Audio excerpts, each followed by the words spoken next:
What's up, everybody?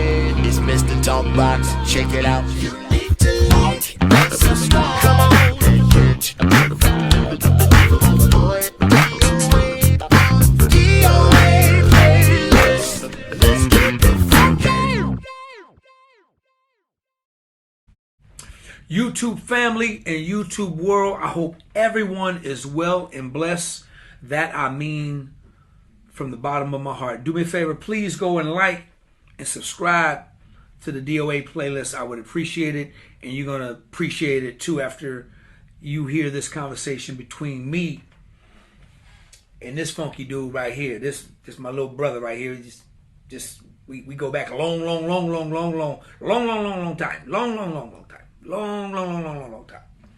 And yeah, one of my little homies here, man, and he's gonna hang out with me. And when y'all hear his story, I'm telling you, man, y'all gonna appreciate him and love on him just like I do. All right, so y'all get ready to hang out with my little brother that's hanging out with us today. None other than Mr. Michael Anderson. Mike, what's up, baby boy? Man, finally made it to the playlist, man. I'm grateful, bro. Thank you, man. Oh man, come on, man. You know how we do. How you doing, man? Good. I'm blessed. You doing all right? Yes, sir. Yes, sir. Yes, sir. Yeah, it's good to see you. Listen, man, like I tell everybody, bruh, I really appreciate you hanging out with me, man. I don't take it lightly. Just for you, I know you're busy, you know, and I appreciate you taking out, you know, a few moments of your time, man, to come hang out with your brother, man, and so we can chop it up and conversate, so people can get to know you through me, man, and see who this dude Michael Anderson is, man, and they're gonna be pleasantly surprised and happy that they met you, man. You know, so thank you, man. Appreciate it, man. Thank you from everything, man. Appreciate it. Absolutely, man. What's going on, little bruh? Man, just working, bruh.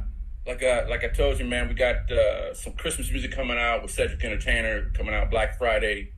I'm working on a rock project at the top of the year with this kid named Dalton James out of Florida. We got a project called Passports that I'm excited about with my big brother Silas White that we've been working on for quite a while with Dave Kaz. Cool. A bunch of other stuff going on. So we just work, man, kind of all over the place, man. Good, man. So, Mike, let's start it like this, man. Where you from, brother? Originally? Sacramento.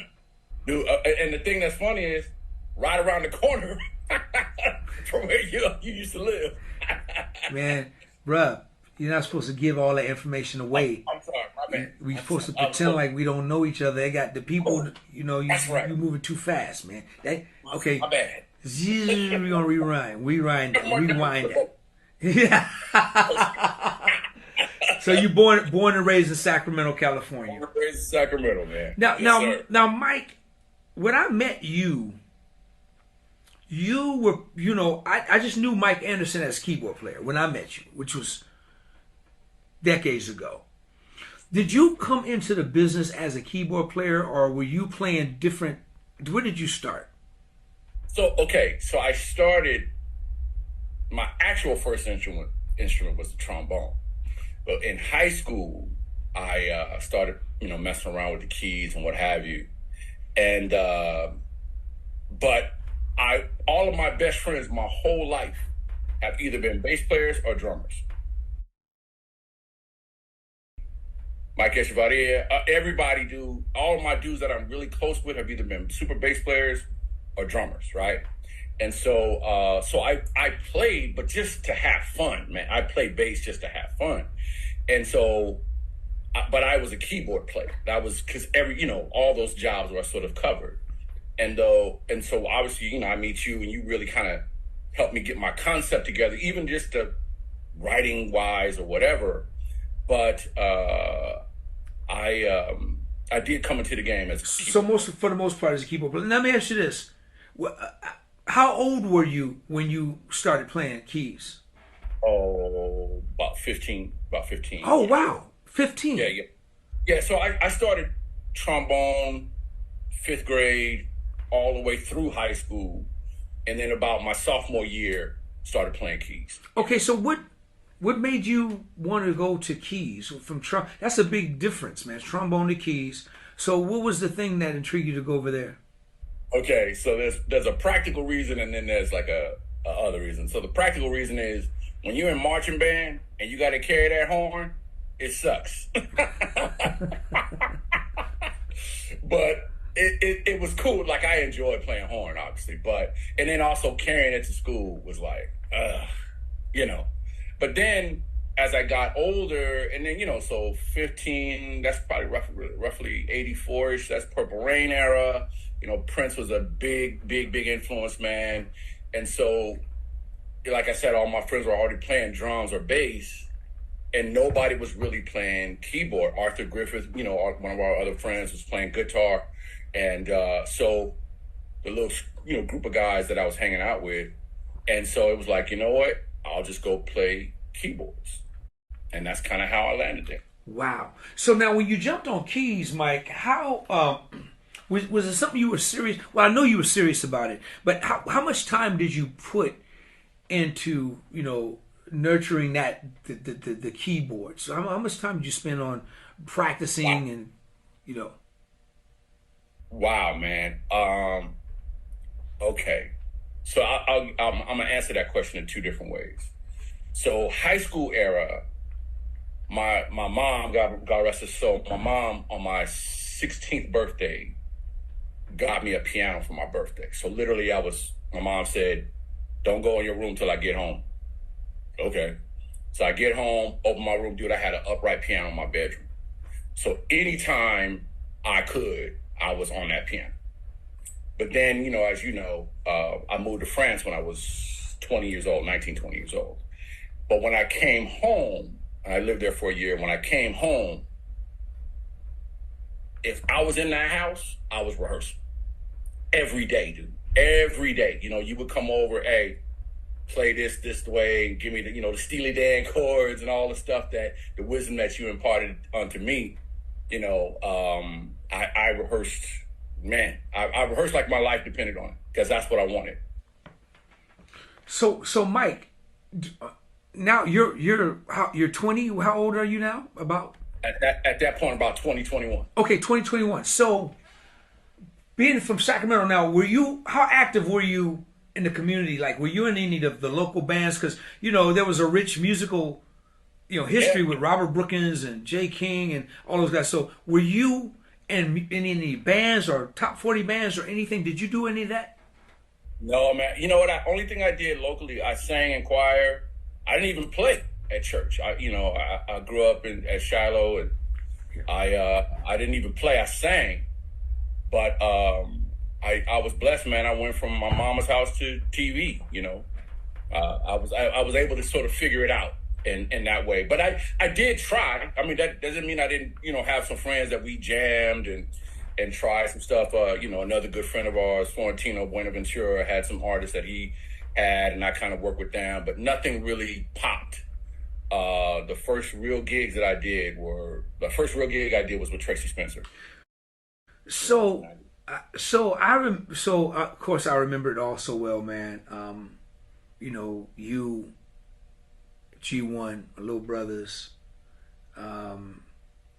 were, you guys, the love and support that you guys had for me and supported me every time I would leave and come back to town, and if I needed something, if I needed a ride or something, you guys were there and watching me. And then it started to rub off on you guys, just that whole thing. You guys said, man, if Big Bruh could do it, we can do it. And I knew that you guys, the plan. I remember, tell me a little bit about some of the conversations you and G would have about going, making the move and transitioning to LA, just going after your dream. Tell me, talk a little bit about that. Well, I'll tell you this, man. And anytime I meet a group of artists, you got to know, man, the words that you said to me, I then turn around and say to them. And one of the most important, and as you talk about me and G1, like, one of the most important things that you said to me is, y'all two are a team.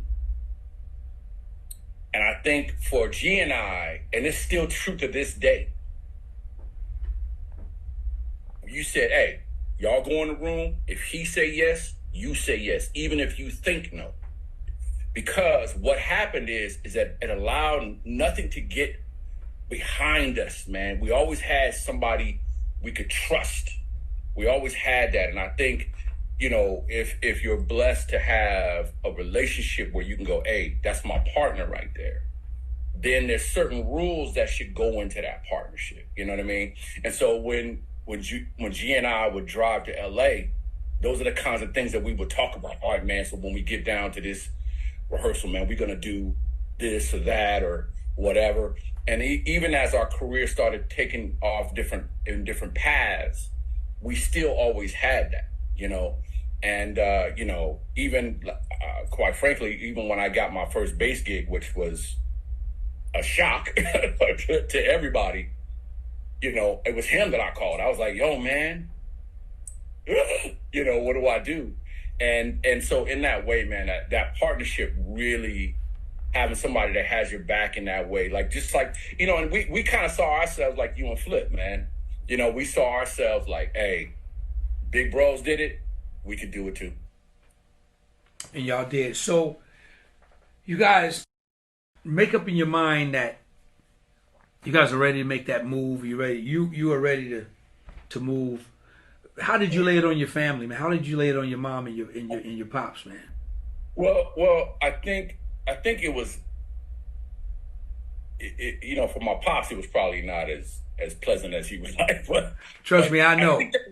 I think they knew. Oh yeah, I know you know. We're just pretending like I don't. Pops didn't play, but go ahead. Yeah, Pops was not that good, man. But I think they knew once the hook got in me, it wasn't no turning. Even though he didn't like it, I'm a lot like my father. Once I've made up my mind, I know what I want to do. And so, but the trick was, though, actually, it wasn't even the music, although I think that was in the works. It was when I moved to France, man. That was the break, because you know, I thought I was in love with a girl, and she was going to school in France, and we had already done a year apart. And I was like, you know what? I'm going to France. And I thought, you know, naively thought I could pursue music the same way in another country, but I didn't have any relationships. I didn't know anybody. And so that was where, being young, you know, there obviously was no internet. So being young, that's where I made the mistakes. But it was my first time waking up and going to bed thinking about music all day. And so that was, in that way, it was beneficial for me to sort of explore my artistry for the first time at 20 years old. And then when I came home, all arrows pointed to LA. It was no more if, it was only when. And I worked every day for that. Every day. So when you guys moved to LA, it's crazy, man, because yeah, your journey, just, you know, your journey remind me so much of my journey and Flip's journey. You guys landed, am I correct? Did you guys land your first gig together for the most part? Yeah. Who tell everybody who that was? Tracy Smith. Now, how did that happen? If I tell the long version, it's actually a crazy story, because, you know, because of your help, you were trying to get us on with Troop, and we had met the guys, and I was a good, you know, all Steve and Aaron, all the guys in Troop, man, we were all cool, and they were like, man, we want you on the band. And then Chucky found out some crazy stuff was going on as far as like the LA thing, and the managers was playing us, but we were shedding, man. We were getting tighter and tighter and tighter. And Chucky Booker found out that their management had already started hiring another band on us, man. And so if you remember this, man, in '89, Chucky and Troop was at a club in Oakland the night before the big earthquake in San Francisco. And we was all hanging out, and Chucky pulls us aside. He said, hey, man, if I can, I'm going to try to get you on this other gig with another artist. But y'all was busy with Janet, or getting ready to be busy. And so that thing didn't materialize. But we was just shedding.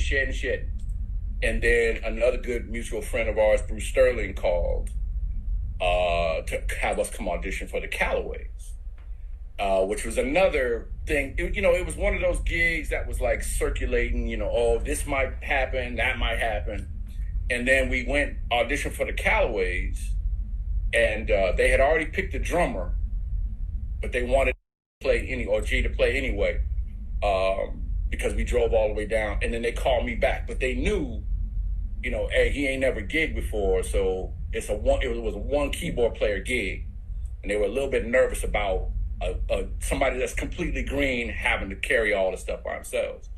And so, but I did 2 callbacks, and then they brought in somebody that was a beast to beat me. So I felt like even if I lost the gig, it took a monster to beat me, which I was okay with, right? But then Bruce said, hey, listen, I'm putting together Tracy Spencer together next week. Y'all got the gig. Don't worry about it. You're on. And so that's how we got the gig. That was our first gig, man. Wow. Through the great, great Bruce Sterling, Yes, sir. who's been an anchor, definitely an anchor in my life, and just to the brotherhood, for a long time. So now you guys get this gig. Now, how long were you guys in LA before that happened? Off and on for like a year, I think, man. Okay. I want to say because we moved, we got out there like summer 90, I believe. I believe it was summer 90. And about a year. I came home from France in about like spring of '89. Okay. Yeah, something like that, about a year. Okay. Which is good. That's good. So you guys toured with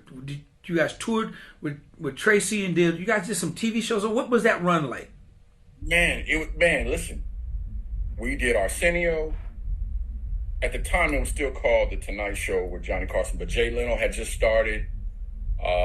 We did another couple of TV shows, man, and got our feet wet, man. Now that's when she had her first single. Was her first single?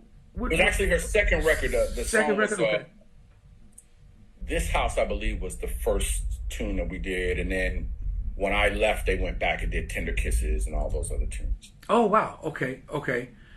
Cool, man. But cool. We did like 3 or 4 shows under with the This House tune. Okay. Good, man. So now after Tracy Spencer, did you guys have to actually tour the country or just did a TV run? We just did some spot dates, man. We didn't really tour yet. Okay. Just did a TV. Okay, so now after Tracy Spencer, what next? Did you and G still remain together, or did you guys kind of go separate ways, or what was the next thing? We started heading in different directions. So I got a call for another artist named Tara Kemp, who had a big record out called Just Want to Hold You Tight at the time. And same thing, we went and auditioned together. And but she picked this other drummer named Gigi 110 Harbor. And then Bruce, I don't know whether or not to thank him or slap him for this, but he called me and said, hey, bring your bass, because I want to show some versatility with you playing. Now, for me, it wasn't that big a deal because I know I'm going to hold down the keyboard part. So I just went in there and had fun, right? I'm just playing. And her choreographer actually was someone that she worked with, Timothy Christian from Rhythm Nation. Oh, yeah. Yeah, so he was there. And so, we do the thing. I play bass, and then I go back and play keyboards. Okay, think we're going to get the call for the callback. So I get a call back on that. So let's say it was Friday. The callback was that Sunday. Okay, well, then I go in, and I'm the only bass player at the callback. And I look at G like, what that mean? and so I go in there and play, and then, did the keyboard thing. So it's like, okay, you got the gig. And I go to Bruce, I'm like, does this mean I'm playing bass? Like, what does that mean, bro? Because, so you understand, I ain't never played a bass gig in my life. Not a gig, I done played on some songs. I ain't played a gig on the bass ever. And so, man, I went home And I start shedding because I don't know what's happening, right? I got to get it. Now I got to play. And so crazily enough, they had auditions for, because we didn't have a guitar player. So we still had auditions for guitar players and actually still bass players. Dude, she saw Robert Bacon, she saw Alex Al, she saw all these dudes, man. And she kept going, okay, can I see him on drums, with him on keyboards, and Michael on bass? Going, you got these dudes, like, over here. And she said to me later, she said, you know what, I just loved your energy. Yeah, from a technical standpoint, they were better or whatever. And she didn't know, of course I didn't tell her. I don't know how to, I'm not really a bass player. but she was like, yeah, but I just loved your energy. And it was because I was up there just going for it, and she said to me later, because now we're good friends, and she said, I just couldn't take my eyes off of you. She said, I just kept looking at, like, wow. And she said, Tim said the same thing, like, wow, he's going for it. Like, I like that. And that's how I started becoming a bass player. Wow. So you're saying that, okay, so this gig, both of you and G1 auditioned for this gig. You got the gig first on keys, and then he didn't get the gig on drums. They picked a different drummer, but then they switched you to bass. Yeah, I was playing both. Oh, you were playing both. Okay. Yeah. So basically, we had two keyboard players. Bruce was playing, and we had another guy named Jeff Mullen, and then Romeo Brunet, a guitar player, got the gig, and he was. So it's like everybody had a keyboard station, and then he and I on the ends was playing both bass and guitar. Got you. Yeah. So man, that's interesting. So then, what did G ended up doing? What? I think G stayed with Tracy, and then I know he went on to do Shantae Moore and Portrait, and then he did Brandy eventually, and then he got Quick, and then that was the rest of his history for him on that. Got you. So after you do Tara Kent, you got now. Did that turn into a tour, or was that what kind of run was that?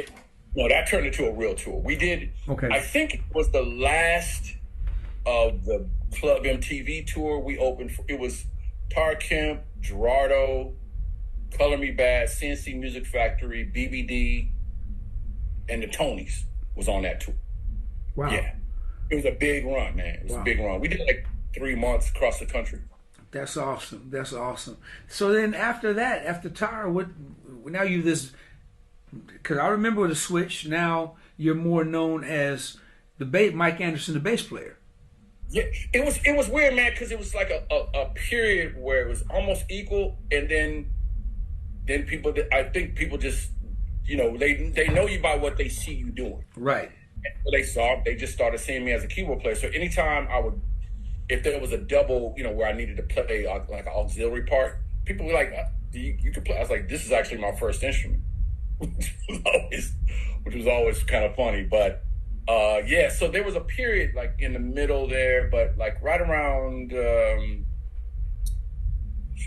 mid 90s, man, I started playing for an artist named, I did a bunch of things, man. I played for an artist named Rome, actually, with Robert Brookins, who Robert was MD, and then he got the call to go back with Earth, Wind & Fire.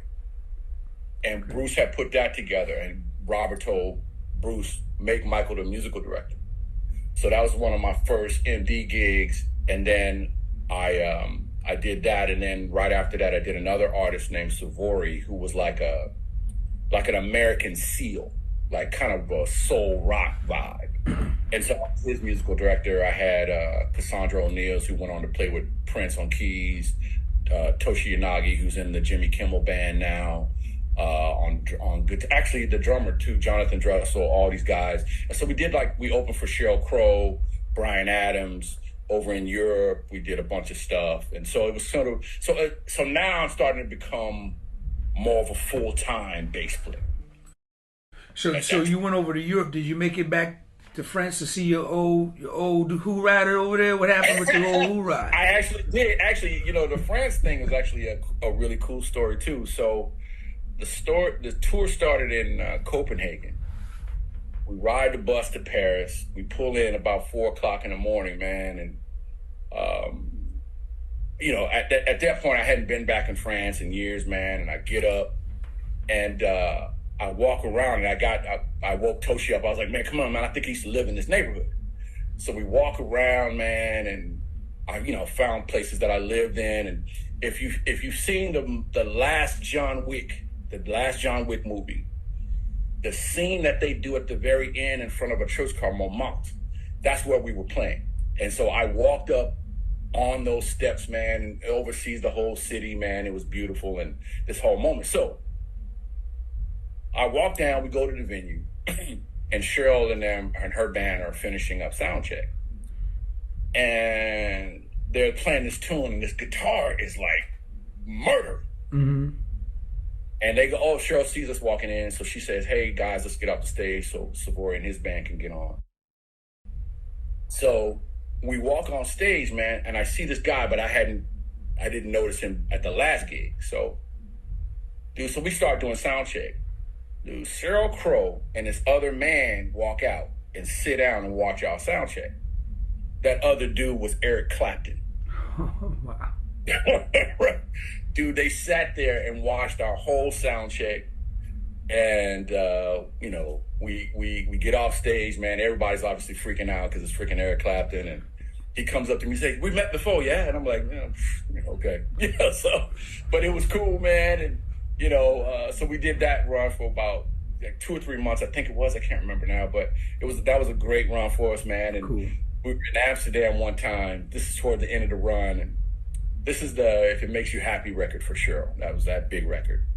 And so the Holland record company was giving her a plaque. In the backstage area, we were playing a place called The Church in Amsterdam. And she pulls me aside, like literally introduces me to everybody in the circle. And she says, this is the man that kicks my ass every night. And I was like, oh, okay. So it was just a cool experience, man, that we were able to do that, man. And it was different because, the R&B gigs are different than those type of gigs, man. So it was a different experience in that way, but it was awesome. Wow, that's cool, man. You were hanging out with the pop people, man, way back then. I don't know if I would have came. I would have tried to stayed up in there, man. I don't know if I would have.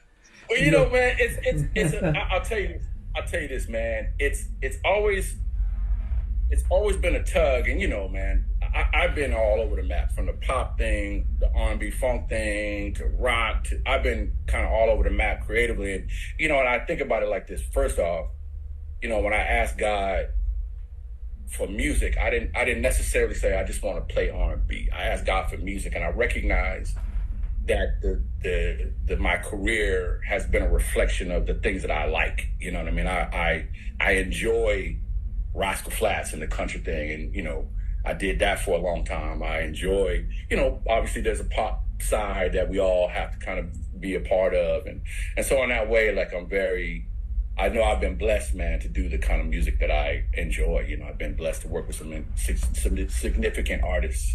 And that's cool. Great, man. That's great. Listen, let's talk about, when did you start working with Christina Aguilera? 99, summer of 99. I had been in LA like roughly 10 years at that point. And same thing, like, when we talk about God, just for a quick second, like, I had thanked God, man, for my career up until that point, that he had answered my prayers. And I said, and so watch this. And again, man, because, I always joke with you, man, that you always lead the way, man. When you get this, then me and G got to follow and get our own version of that, right?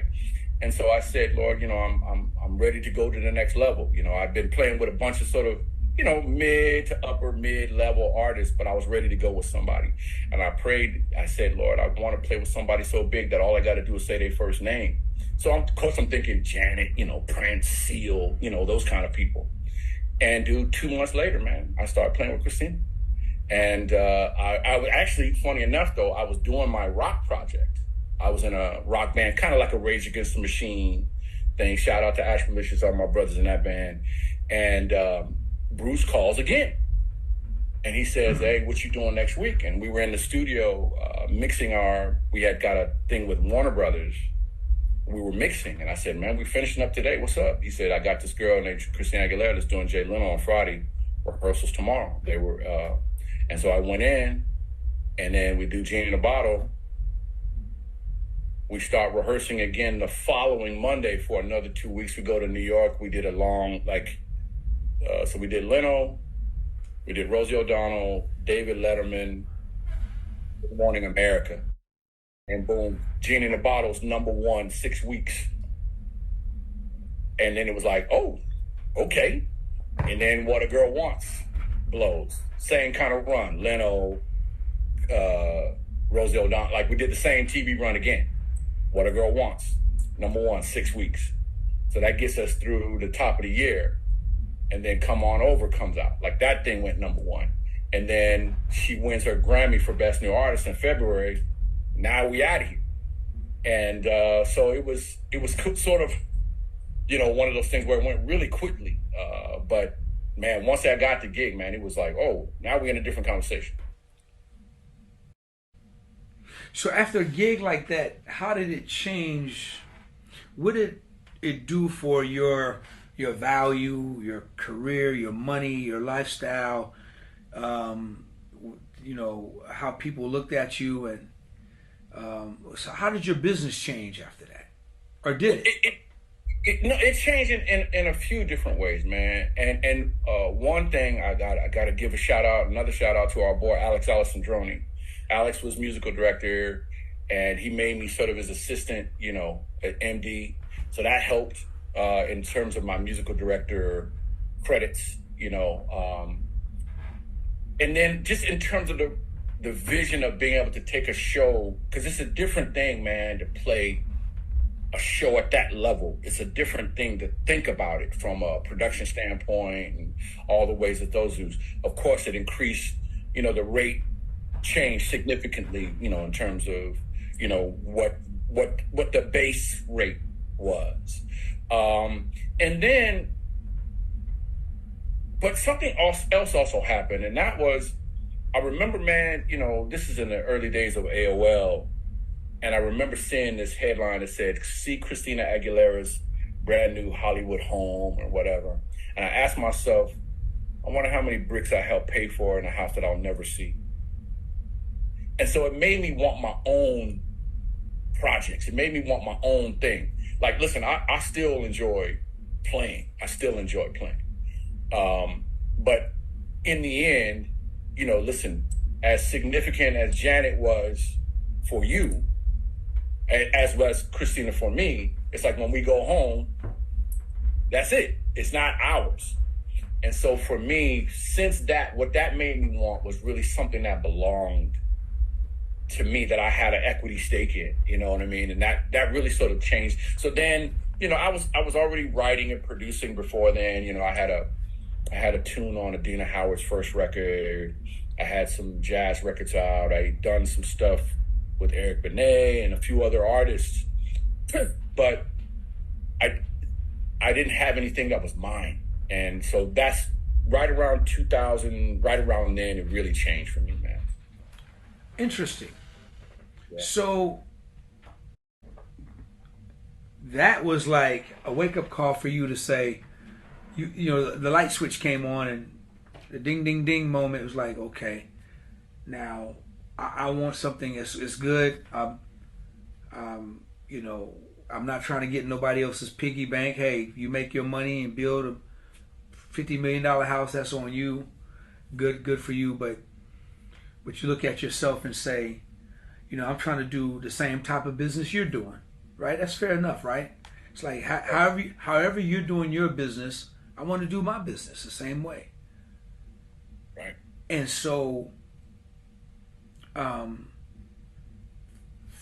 that in turn led you to focus more on writing and producing, or did you start your own production company or label? What'd you do?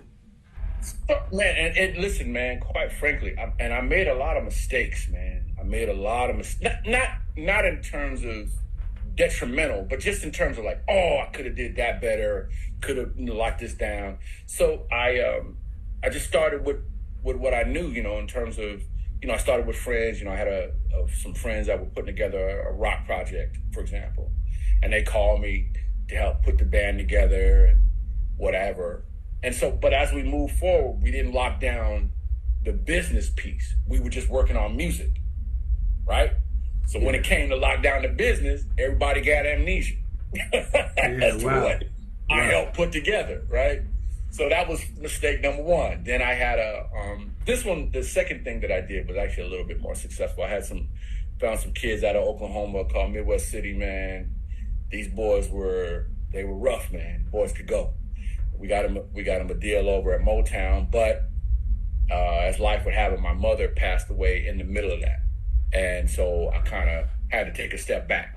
So that wasn't really a mistake. That was like a life thing. Like I had to even though it was successful, I had to step back. So I didn't, and then, the record never came out and some other stuff. But ultimately, again, it was all good. Like I learned, okay, now I know how to prepare an act if we're going to present it to a major label. I learned a ton from those guys, man. I learned what conversations we need to have. And, we took care of it a little bit better on the business this time. And then, we move on to a few other things. But then, we landed with my girls, man.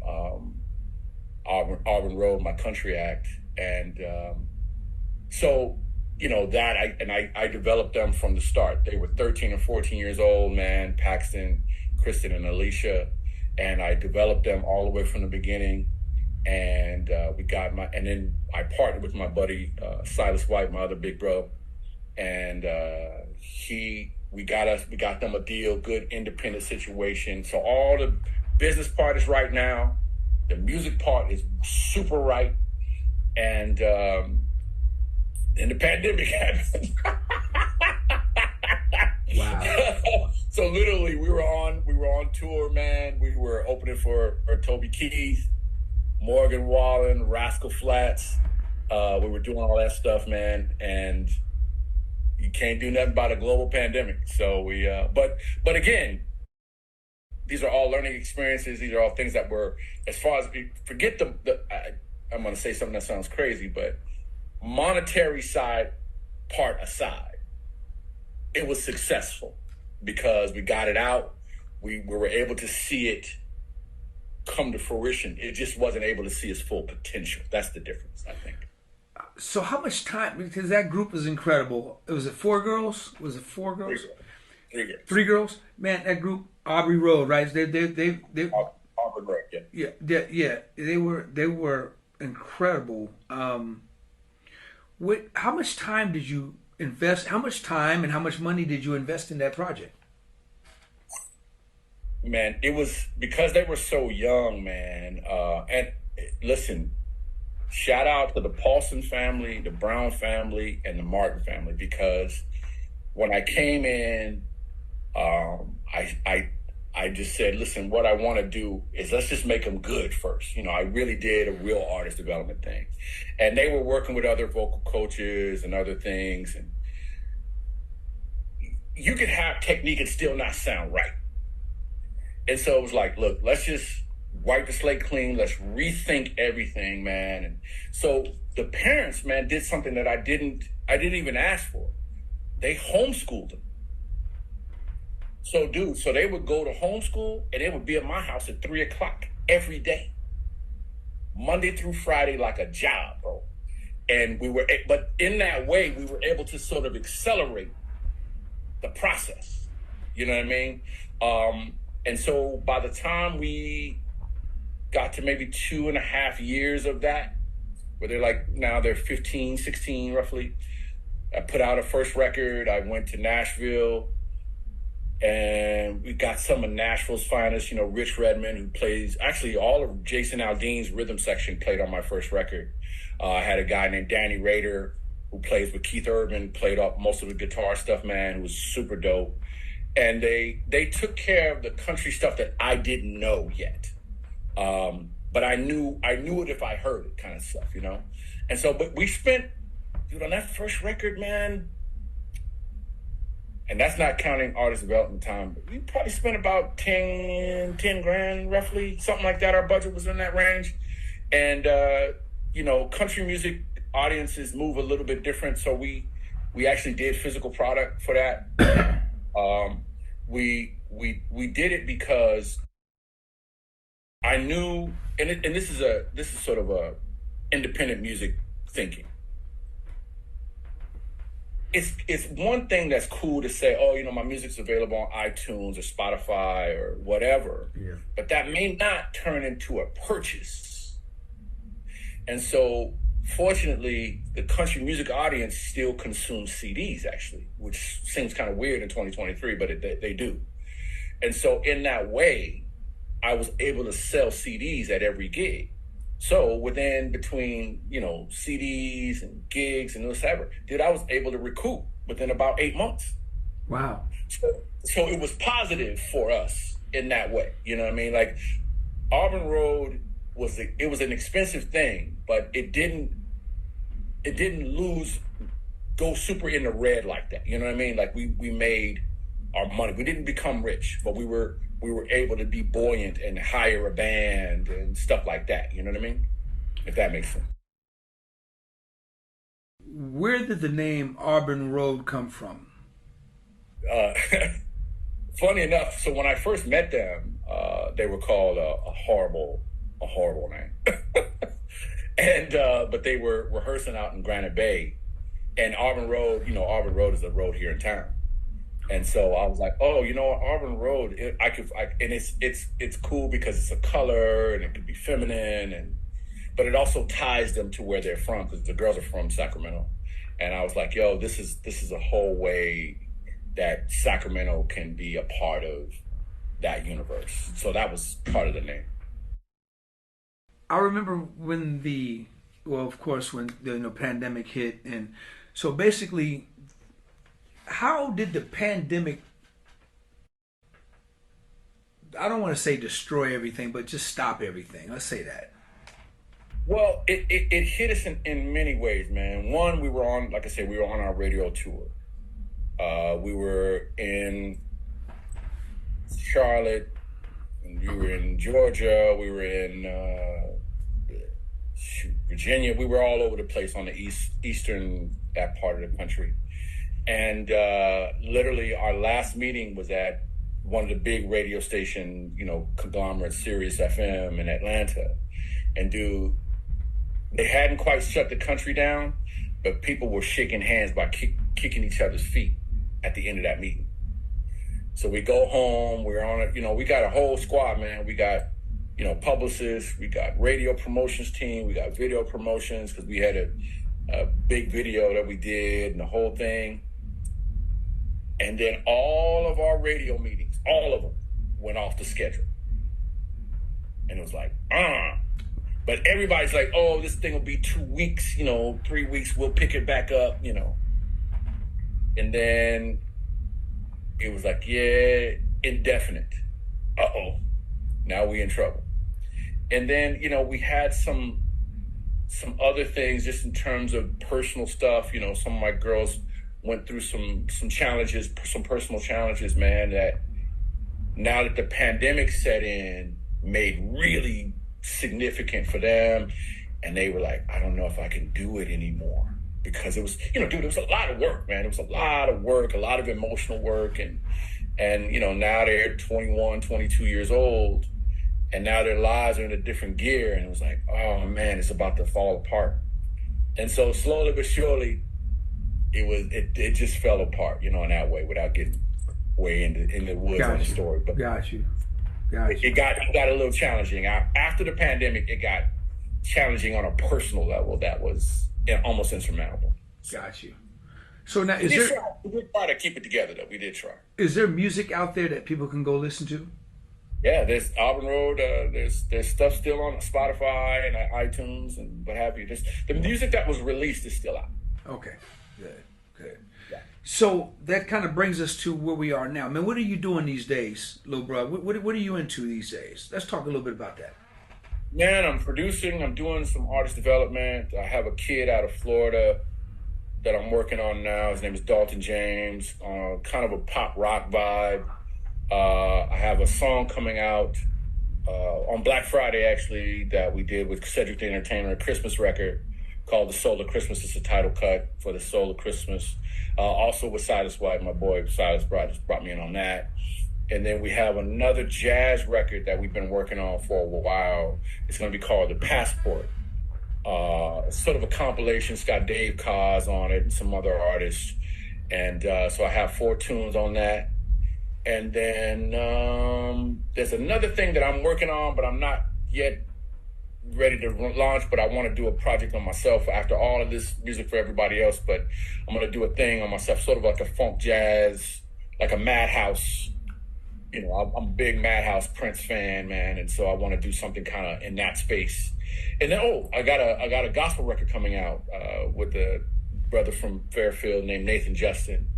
So we got some of everything, man, is coming. Good, man. Good. It's good to see you still doing your thing, man. And then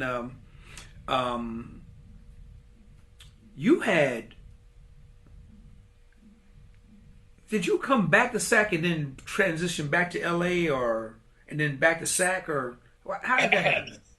I did. So when my mom passed, I came home. So that was 2000, 2002, somewhere in there. I stayed home for a couple of years. I went back. And then in 2013, I came back. But I stayed so my dad, I came home to take care of my dad as he was transitioning. Yeah. But I stayed to manage and produce the girls.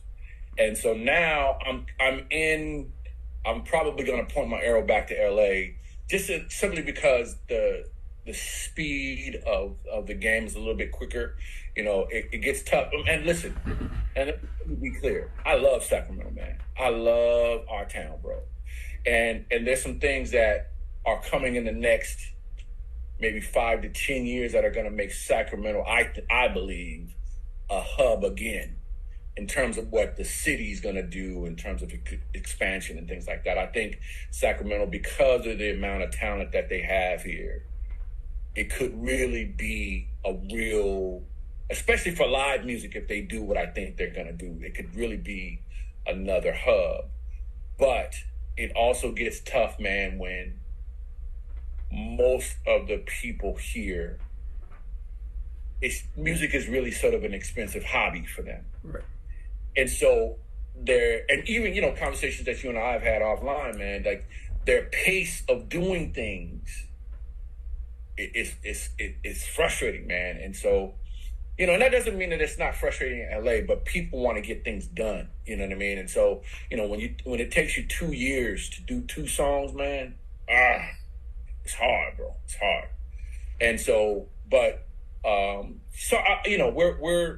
I'm between, man. Listen, again, if there's something that keeps me in SAC, I'll stay because I love here. My family's here, and the whole deal. But sometimes you got to be where the meat is being chopped up at. And so, for me, and at this point, I've lived in LA as long as I have Sacramento, so it's like that's a second home to me. Man, listen, bro. I'm glad you came on and sharing a little bit of your story, man. I know your whole life story, so it's like, well, not your whole life, but as a kid, young teen, I guess, man. We grew up, man. So, and I know there's so much, man. But then to see you be successful, man, and to see the multi-platinum and gold records you have, and the successes that God has bestowed on you, man. The talent, great writer, great producer, great musician in the whole. Overall, keys, bass, watching you guys do, and watching you and G go through your struggle, man. I know we kind of bounced through everything, but it was years and years of struggle, man. It didn't happen overnight. Lots of rejection, and you got more no's than yeses. But the yeses turned out to outweigh those no's that you got, man, because look at you now. I mean, you're still doing it, man, still getting calls. I'm looking forward to the Christmas record with Cedric the Entertainer and the Dave Koz project. I've been waiting on the Dave Koz project. You know, It's gonna be cool, man. It's a very interesting record because it's not really his normal sound, which is cool for both of us. You know what I mean? But you know, I say this, man. Before we go, man, I say this, bro. Your mentorship of all of us, me, G, Big Mike, all of us, all the way down, bro. There was a period of time in me and G's early career, man. No, this is no joke. You could ask G. We could walk into an audition and people go, wait, y'all from SAC? Y'all DOA's boys? Yeah. Y'all sit over here. Like, they knew, don't put us with the other dudes. Go over here. And they would say this, dude, I already know y'all could play. All we did was walk in and we said we was with you. Your name was a gold card, bro. It still is. So I know I say this to you all the time, but man, I'm grateful, man. And, you know, there's obviously now we're out here kind of on our own gas, but we don't start without you, man. You and Flip, man, y'all really helped us, man, get started in terms of the thinking. And so, you know, whenever I meet new artists, the games the information that you gave me, I give them that game now and go, hey, look. Like what I did with the girls. Look, all three of y'all, look, this is what it is. Same things that you told me then, I still say to this day, man. Still to this day. Wow. Little brother, I appreciate that, man. I appreciate the love and support that you guys have always given me, man. Just like you guys don't realize, man, how you all encourage me. And then watching everybody just do their thing, man, on the level, and watching your dreams come true, man, and still living the dream, and still, you know, going after the dream. There's no age limit on a dream, man. People got to understand that. There's no age limit on it. If there's somebody know an age limit on a dream, please share with me, because I don't know no age limit. I've never heard of an age limit on a dream. I mean, man, you know, it's more prevalent in the acting space. But man, there's so many people, man, that got started a lot later than you imagine. That really got started in their later years, man. And you know, the fortunate thing, I think, for guys like us who are mature but have experience at a real level with real projects, man, I think is we can be responsible in a way.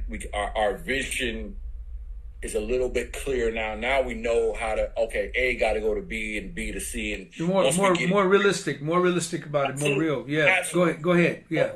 And even can understand, and even from when you say realistic, I include in that, like from a financial standpoint. Oh, what's your budget? Okay, so I know what we can get done for X, and in that way, you know, listen, it ain't, you know, not every project's gonna end up as a Janet Jackson, Rhythm Nation, or a Christina Aguilera, Genie in the Box. Not every project's gonna land there. That's, you know, that dude, man. I've been able to work with a couple artists, you know, Willow Smith.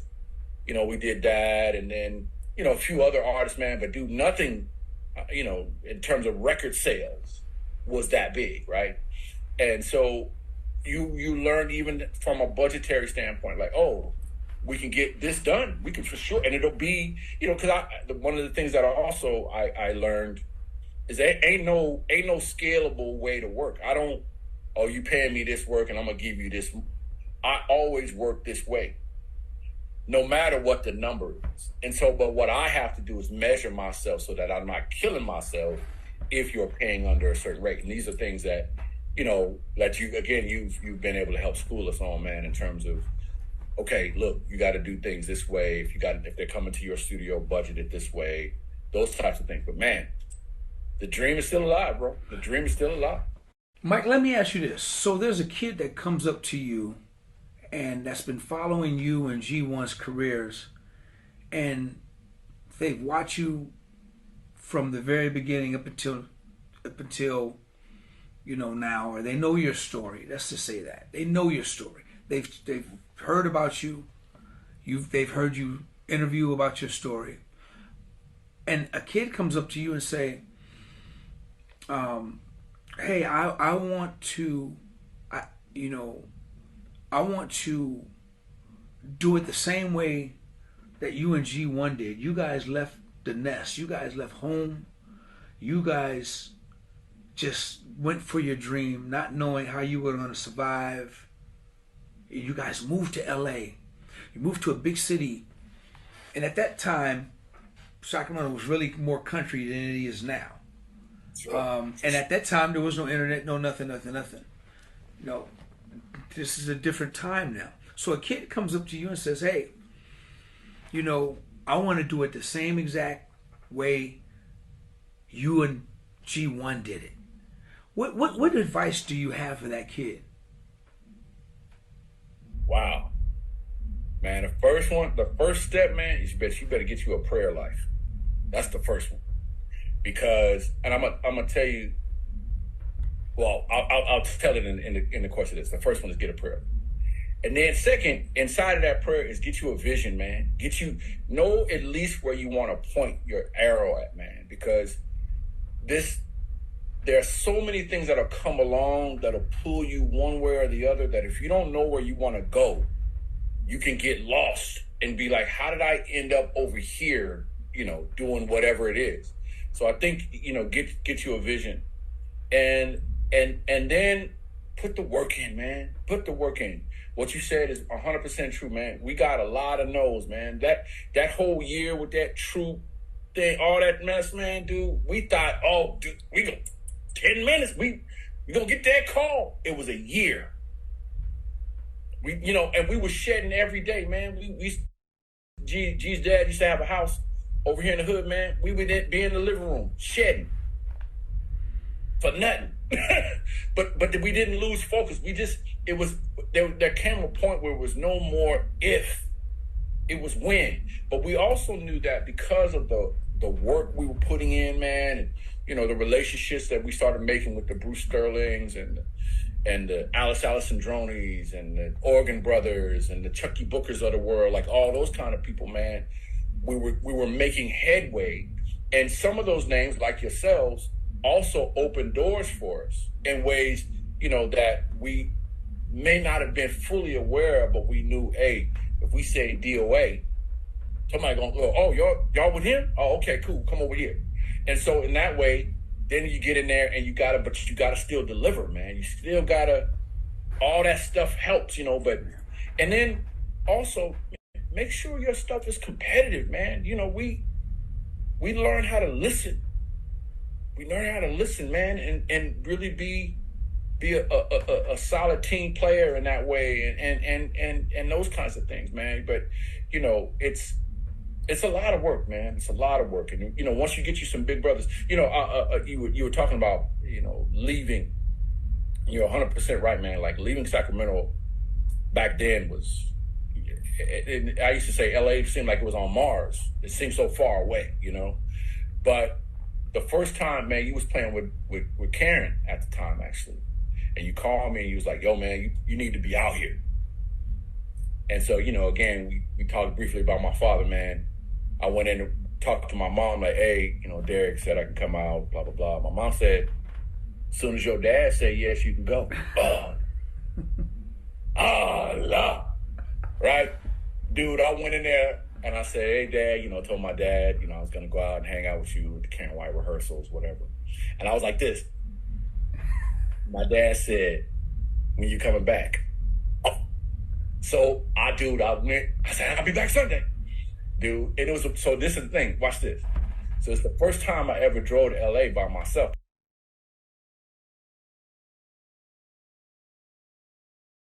But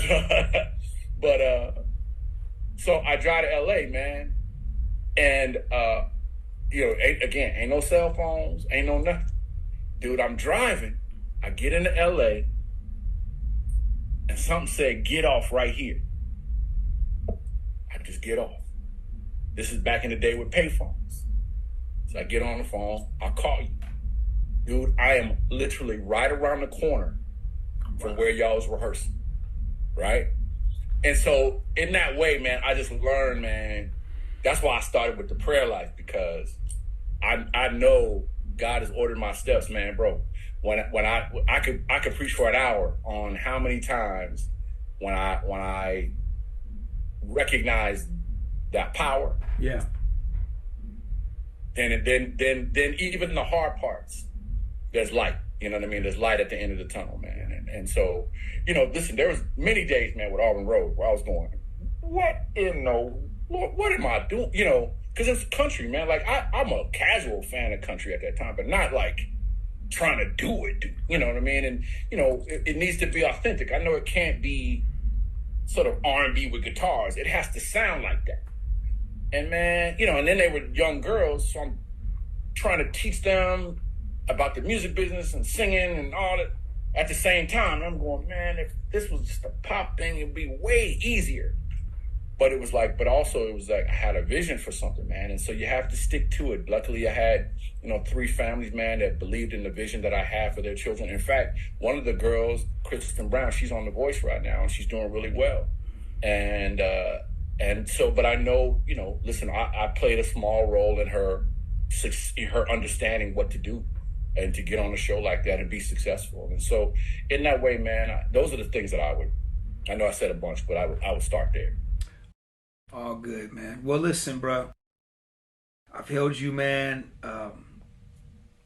quite a while. I appreciate your time because I know how busy you are, brother. I appreciate you hanging out with your big brother, man. The whole time, the last 10 minutes. but before I let you go, I gotta ask you. Now I'm not sure how to propose it, but I'm gonna propose it from a bass player because we bass player to bass player. You got 4 bass players, man, to put on Mount Rushmore. You got to give me your 4 bass players you're gonna put on Mount Rushmore, bro. 4 bass players. Mm-hmm. First, Larry Graham.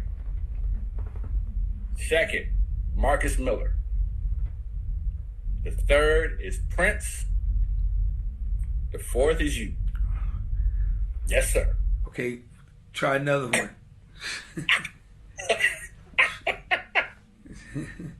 Come on, man. Come on, dog. Come on, man. Dude, no, I'm going to tell you why, though. I'm going to tell you why. Me, you, and another good friend of ours was hanging out. This is back way before any gigs for me, all that. You was still playing with Karen. We was hanging out, and all we had was 2 basses and a drum machine. There was no keyboard. We was just jamming for hours. We just trading basses or whatever. And our friend was a bass player. I'm just messing around. But I rolled over to our buddy's house with you.